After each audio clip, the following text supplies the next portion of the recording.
Framkvæmdir Landsvirkjunar í Bjarnarflagi eru brot á þegjandi samkomulagi að ríkisfyrirtækin haldi að sér höndum í virkjanamálum meðan rammaáætlun er óafgreidd frá Alþingi.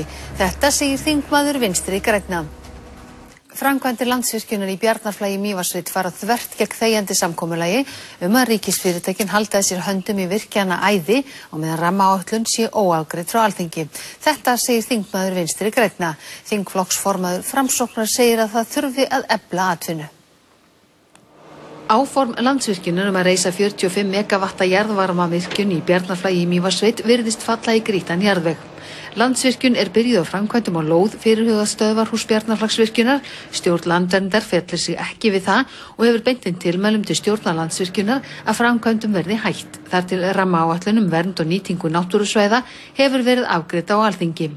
Guðrún María Valgeirsdóttir, sveitarstjóri Skútustaðahrepps, sagðist í sjónvarpsfréttum í gær undrast gagnrýni Landverndar á undirbúningsframkvæmdir vegna virkjunar í Bjarnarflagi.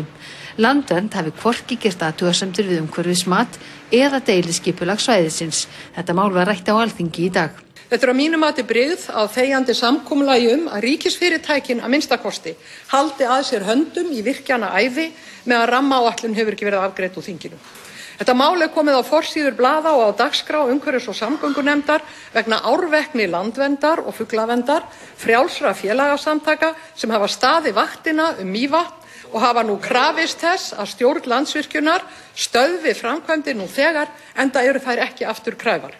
Og Álfheiður segir að rannsaka verði áhrifin á lífríki Mývatns því framkvæmdirnar muni skipta sköpum fyrir allt líf í vatninu.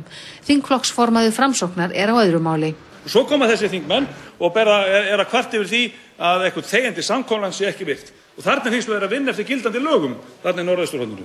Og ég held að þingmenn stjórnarflokkana ættu nú að fara að breyta takt, láta af þessum öfgum sem einkennir þessa flokka. Það var nóg að hafa hægri öfgana hérna fyrir nokkrum árum. Nú eru þessi sósíalísku vinstri öfgarar sem ráða öllu. Það þarf að fara veg skynsemina í öllu þessum málum og fara hér í að efla atvinnu.